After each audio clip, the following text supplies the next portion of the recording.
Essa é o primeiro teste que nós fazemos com a gravação de uma reunião do estudo sistematizado da doutrina espírita. Aqueles que se interessarem, aqueles que já estão fazendo o curso e tenham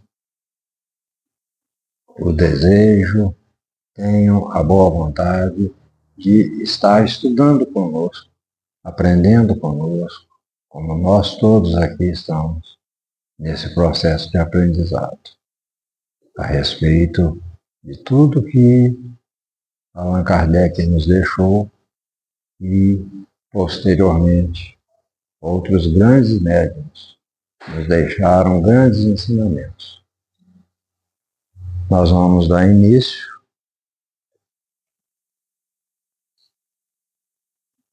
no roteiro 4, nós já iniciamos na semana passada, e foi uma reunião que eu considerei muito boa, muito produtiva, porque nós tivemos vários questionamentos, nós tivemos várias participações dos membros do nosso estudo. Então, eu gostaria hoje de fazer a leitura do conteúdo básico desse roteiro 4, para que a gente possa encerrar no último capítulo desse roteiro. Os pontos principais da doutrina espírita.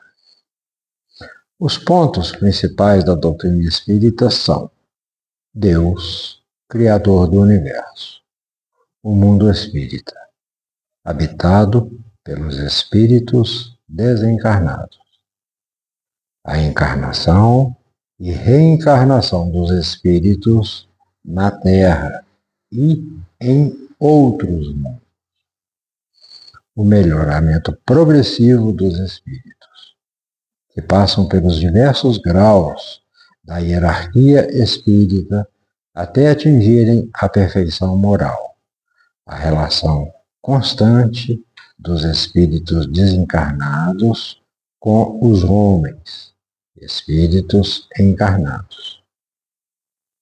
A existência do perispírito como envoltório semimaterial do espírito. E os ensinos morais dos espíritos superiores, que podem ser sintetizados como os do Cristo na máxima evangélica: fazer aos outros o que quereríamos que os outros nos fizessem.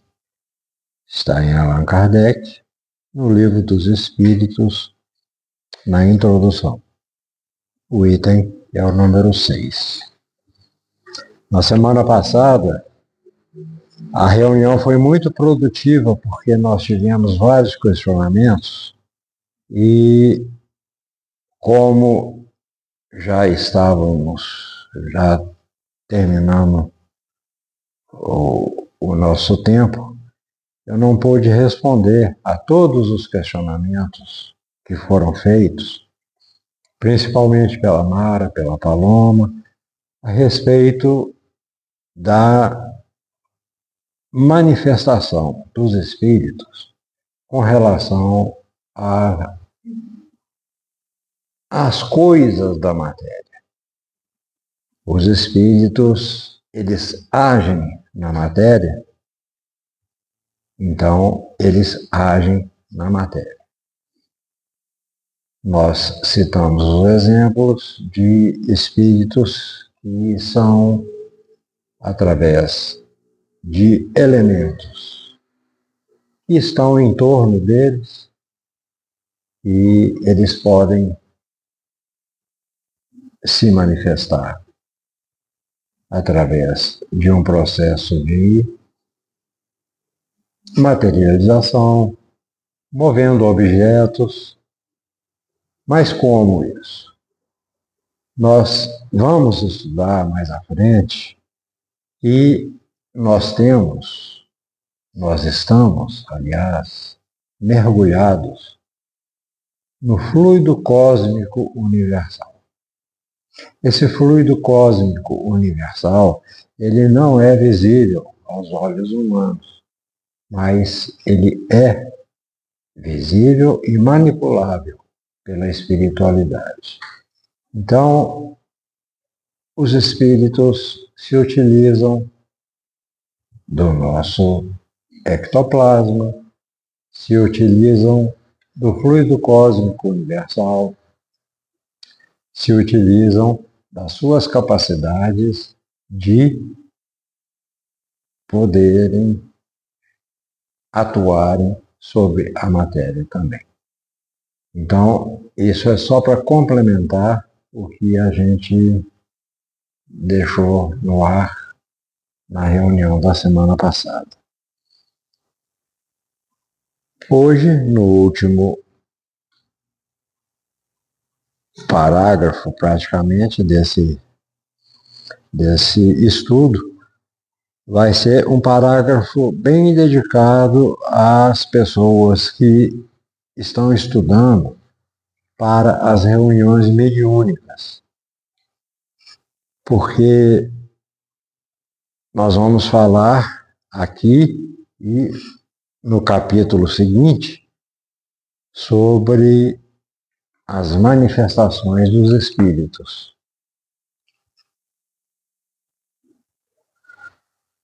No nosso livro, nós vamos ler que as comunicações dos espíritos com os homens são ocultas ou ostensivas. As ocultas se verificam pela influência boa ou má que exercem sobre nós, a nossa revelia. Nós, durante o estudo da semana passada, nós brincamos a respeito daquilo que antigamente se brincava muito, principalmente nos desenhos animados, né? O anjinho e o demoninho, cada um dando o seu palpite, cada um querendo influenciar a cada um de nós a exercermos determinadas tarefas, determinadas atitudes que muitas vezes nós praticamos e nem percebemos. São as influências dos espíritos que nos cercam.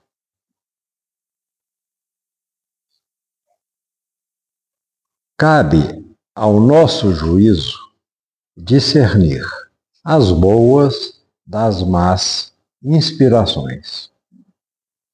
Os espíritos se manifestam espontaneamente ou mediante evocação.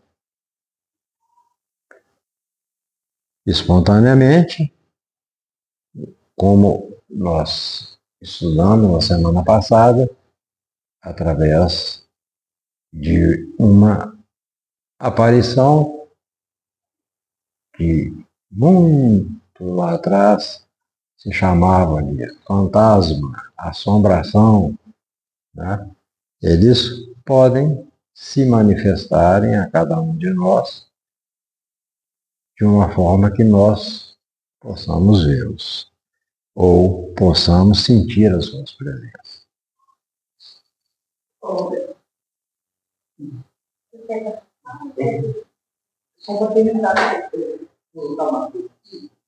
Nunca é assim, aleatoriamente, né? Sempre assim. Se percebe?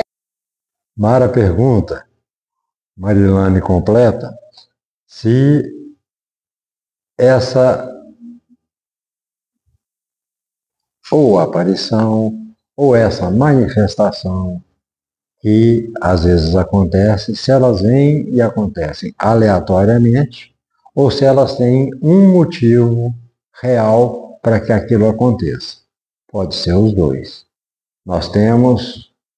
estamos cercados de espíritos iluminados e, nos momentos em que nós estamos em sintonia com eles, eles nos ajudam, nos iluminam e nos guiam pelos caminhos do bem. E temos os espíritos, infelizmente, que são chamados de zombeteiros, brincalhões, que às vezes querem nos prejudicar, querem nos atrapalhar, ou querem prejudicar alguém que esteja próximo de nós, né? Então, são os vários fatores que podem influenciar nas nossas vidas. E os espíritos, por serem espíritos, não significa que eles deixaram de serem seres humanos. Da mesma forma que nós estamos cercados de pessoas muito boas, pessoas de bom coração, pessoas de sabedoria, nós também estamos cercados de pessoas com más intenções e assim também seguem no plano espiritual. Aqueles que aqui foram bons, lá vão continuar a serem bons. E aqueles que não foram, vão continuar a serem más pessoas até que encontrem alguém ou algum motivo que os leve a um patamar vibratório mais semelhante, mais próximo àquele que nós seguimos. Respondido?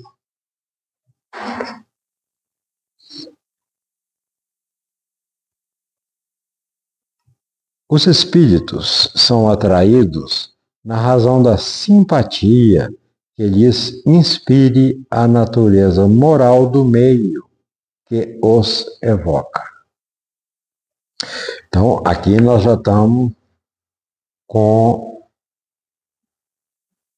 partindo para aqueles espíritos que nós chamamos, aqueles espíritos que nós buscamos no plano espiritual. Então, eles se manifestam espontaneamente ou mediante a evocação. Os espíritos são atraídos na razão da simpatia que lhes inspira a natureza moral do meio que os evoca. Os espíritos superiores se comprazem nas reuniões sérias, onde predominam o amor do bem e o desejo sincero por parte dos que as compõem de se instruírem e melhorarem.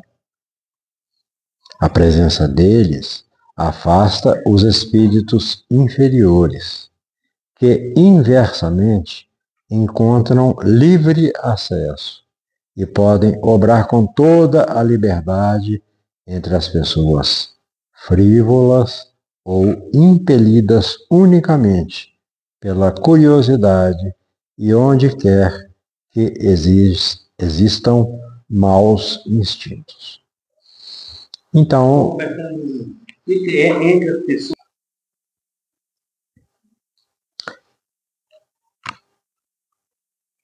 Distinguir os bons dos maus espíritos, isso é Kardec, tá, gente? Tudo isso que eu estou falando está na introdução do Livro dos Espíritos, no capítulo 6.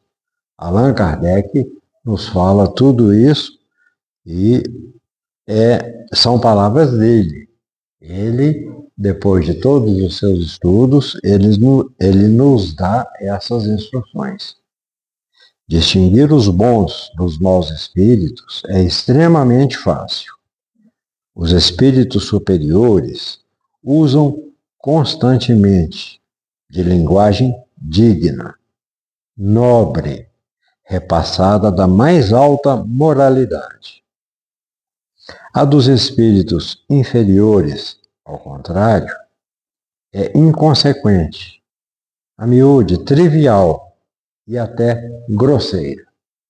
Então a gente consegue perfeitamente, no caso de um estudo na reunião mediúnica, ou mesmo através de uma evocação que nós possamos fazer, nós podemos saber se aquele espírito que está se comunicando, ele é um espírito mais elevado ou um espírito mais brincalhão, mais inconsequente e, como diz o Kardec, até grosseiro. A moral dos espíritos superiores se resume como a do Cristo, nessa máxima evangélica: fazer aos outros o que quereríamos que os outros nos fizessem. Isto é, fazer o bem e não o mal. Nesse princípio, encontra o homem uma regra universal de proceder, mesmo para as suas menores ações. Então, independente de qualquer ação, de qualquer atitude nossa, a máxima do Cristo deve prevalecer: fazer aos outros aquilo que nós gostaríamos que os outros nos fizessem.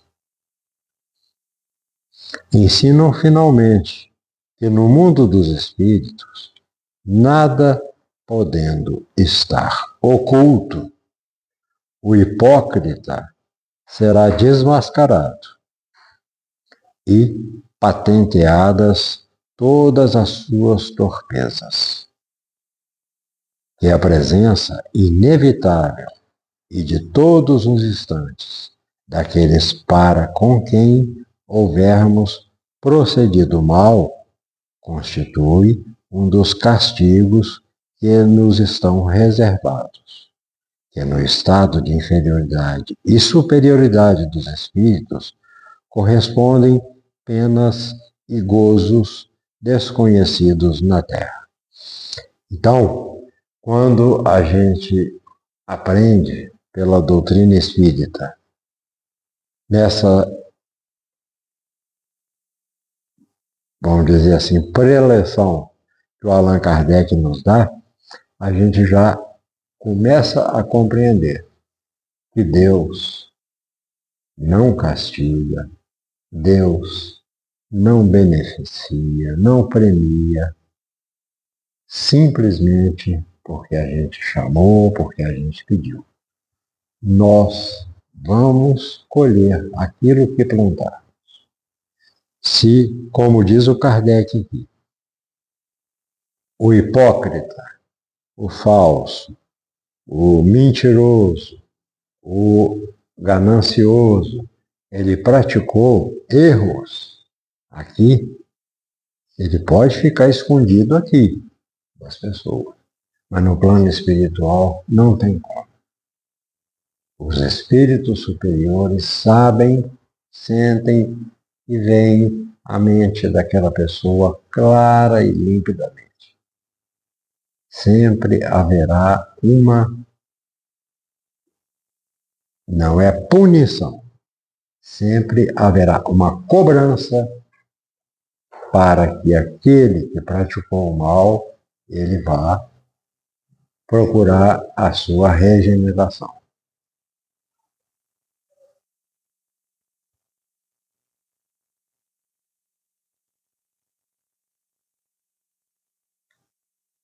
E aqui ele fala sobre penas e gozos desconhecidos na Terra. Então, quando há o desencarne de uma pessoa que seja desonesta, que seja hipócrita, lá no plano espiritual, devem haver várias situações em que eles vão sofrer as consequências dos seus atos.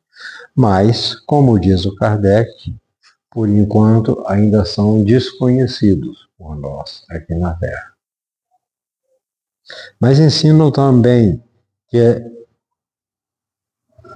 não haver faltas irremissíveis que a expiação não possa apagar. Quer dizer, não existem faltas que sejam punições eternas. A gente sempre pode resgatar o nosso lado bom, independente de estarmos encarnados ou desencarnados. Aquilo que a gente houver feito de mal, a gente pode e deve tentar corrigir. Então, não existe aquele céu maravilhoso e que seja eterno, e não existe aquele inferno terrível que é eterno. Nós somos espíritos em evolução e nós, um dia, que demore milhares e milhões de anos, mas nós vamos conseguir chegar à angelitude. Então, tivemos um bom tempo aqui de uma discussão, não discussão, mas um debate entre as pessoas participantes aqui do curso, cada uma expressando a sua opinião e a sua visão sobre o processo desencarnatório de cada um, pelas experiências que cada um já passou com seus antepassados.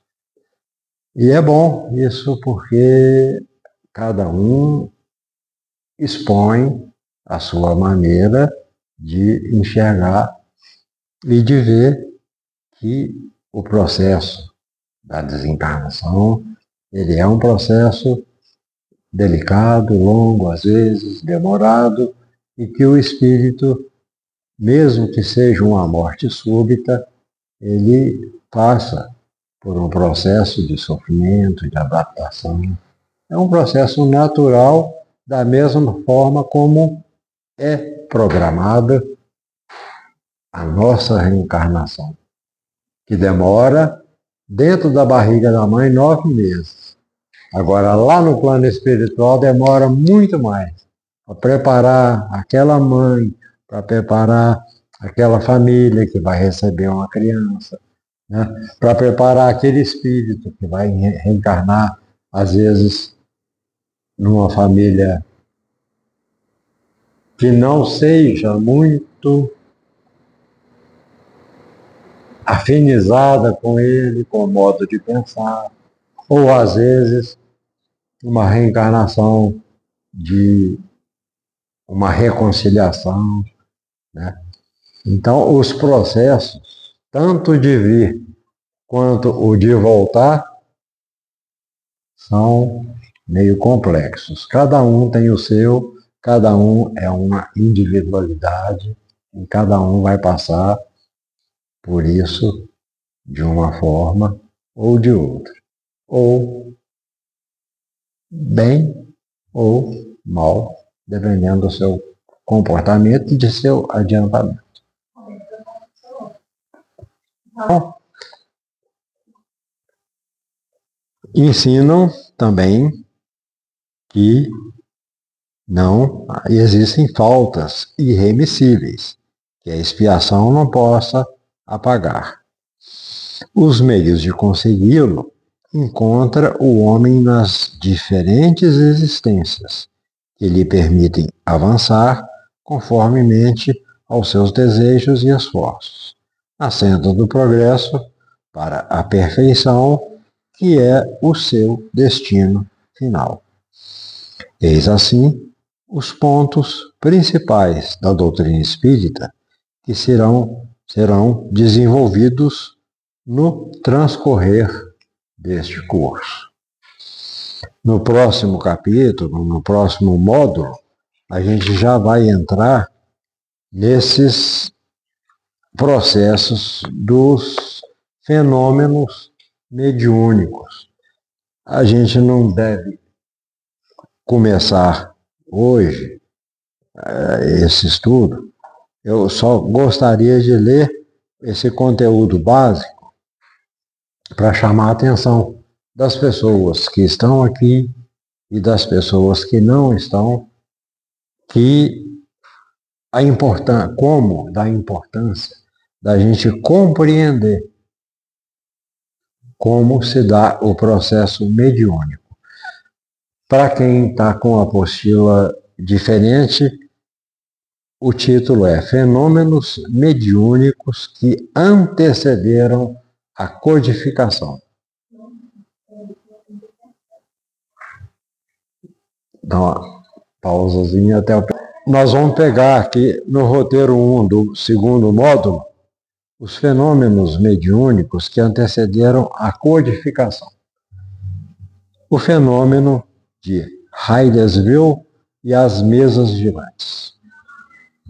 O conteúdo básico. A gente vai pegar só esse conteúdo básico para que futuramente as pessoas, tendo o interesse de compreender como se deu o processo da codificação, como Allan Kardec aparece para fazer essas obras maravilhosas que ele deixou para a gente. O conteúdo básico. Em março de 1848, no humilde vilarejo de Hydesville, estado de Nova York, portanto, nos Estados Unidos, surgiram fenômenos mediúnicos que abalaram a opinião pública da época. Tais fenômenos ocorreram numa tosca cabana, residência da família Fox. Os acontecimentos, a partir do primeiro diálogo com o espírito em 31 de março de 1848, empolgaram a população do vilarejo, surgindo em novembro de 1849 as primeiras demonstrações públicas com as irmãs Fox, o que resultou na formação do primeiro núcleo de estudantes do espiritualismo moderno. Isso quem escreveu foi Zeus Van Tuyl, no livro As Mesas Girantes e o Espiritismo, no capítulo 1. O acontecimento de Hydesville repercutia na Europa, despertando as consciências e, ao lado dos fenômenos das mesas girantes, prepararia o advento do Espiritismo. Quem escreveu foi Pedro Barbosa, no livro O Espiritismo Básico, no capítulo O Episódio de Hydesville. Em Paris, de 1853 principalmente, a recriação mais palpitante e mais original era a das mesas girantes.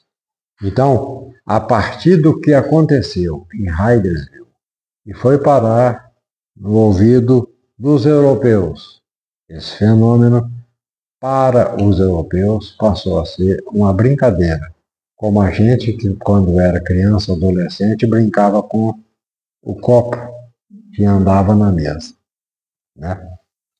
Então, era um processo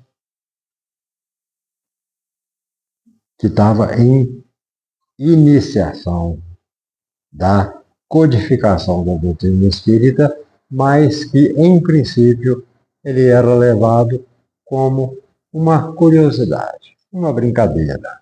Vamos fazer uma reunião social para ver a mesa caminhar. E aí vem a resposta que nós tivemos para a semana passada da espiritualidade, daqueles espíritos que estavam ali trabalhando, usando as suas energias de nosso ectoplasma, e do fluido cósmico universal para fazer uma mesa se movimentar e responder a perguntas. Só que para esses que estavam na brincadeira, os espíritos que estavam trabalhando eram espíritos brincalhões. Os fenômenos constituíam para a generalidade dos assistentes um passatempo, como qualquer outro. Quase ninguém se aprofundava no estudo da causa de tais manifestações extraordinárias. Às vezes, surgia uma que outra pretensiosa explicação, que logo era desprezada, por não poder satisfazer aos fatos observados.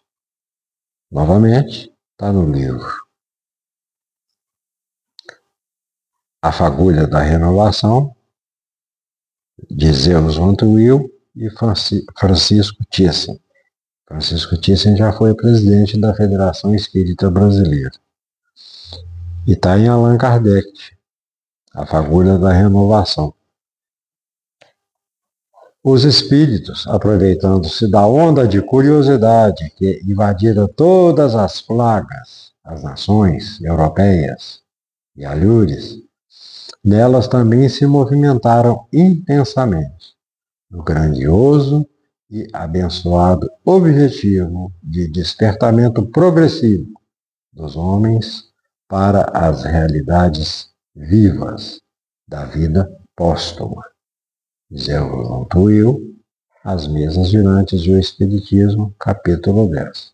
Então, Jesus, quando prometeu que enviaria um Consolador, ele já preparava pessoas que tinham uma certa mediunidade, como as irmãs Fox, lá nos Estados Unidos, para dar um pontapé inicial nesse processo da codificação da doutrina espírita.